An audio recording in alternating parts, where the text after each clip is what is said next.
SAGA Egmont presents A Pocket of Lies by R.A. Sandpiper. Read by Helen Keeley. 1. I dreamt of him tonight. I asked Mother to send me away, where I may live in his worship. She refused. Diary of C. Orbathan. Estimated early 8th century. It wasn't fair to say that Suri was lonely. She was so used to solitude it was knitted onto her soul. The tavern door across the street swung open. A jaunty tune and a breath of warm air tumbled out into the winter night. Suri pulled her worn cloak tighter. Gods, it was freezing. How long had it been since her bones had felt that kind of heat? A roaring fire, a comfy seat, even a hot meal. Her stomach growled at the thought of actual food. Suri's life was a series of unwritten judgments. Sometimes she could see the truth of a thing clear as day. Usually, she guessed. Tonight she guessed that smell from the alley wall was a mixture of piss and rainwater. She knew the single coin she caressed wasn't hers. Once more she rubbed the whirled metal piece in her pocket. A single bit, the lowest coin in the Forgelands, and about the size of her thumbnail. Enough to feed her for a day if she ate next to nothing. Her whole damned fortune. But Gerin would find her tomorrow. She grimaced, touching her neck. Her fingertips traced the purple bruises he'd left the week before.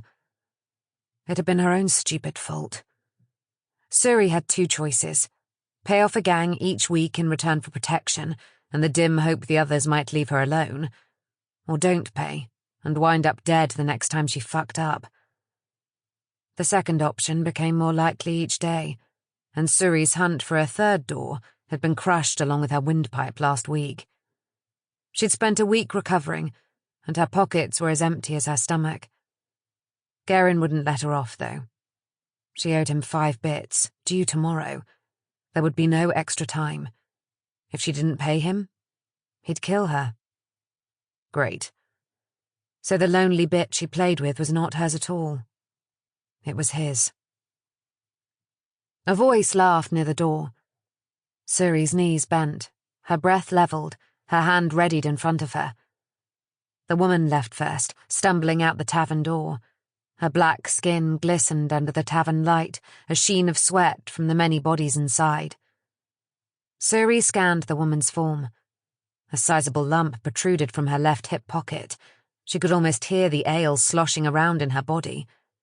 The woman glanced back at the man behind her, his hand encircling her arm. "You were supposed to remind me not to play cards," the woman said with a cat-like grin. The lantern hanging from the door illuminated his face as he smiled. He had tanned skin, kind eyes and sandy hair. He was tall, even by Suri's standards, who stood shoulder to shoulder with most men. "And you would have listened to me."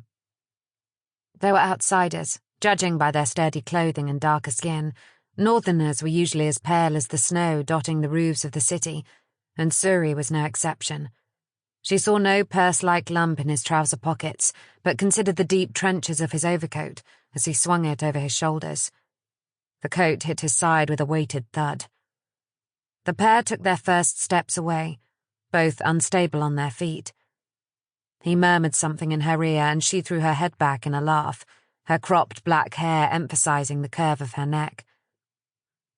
There was a gleam in his eye as he looked down at her. Suri didn't like it. She took a step to the edge of the shadows. He swept his hand through his hair. He seemed unthreatening, yet as if he wanted to seem that way. Though maybe she wished for a flaw in her prey to cover her own. Still, he would be her target that night. The pair strolled together across the cobbles, and Suri moved from the true darkness of her alley spot to follow. The man's overcoat had deep pockets, and with every step, the material gaped and retracted, sighing a breath alongside his gait. The city shone with Loris's moonlight, the windows of the bricked buildings closed firmly against the night, devoid of life, like the parched lands to the south. Suri preferred to do dark deeds in the Sample complete. Ready to continue?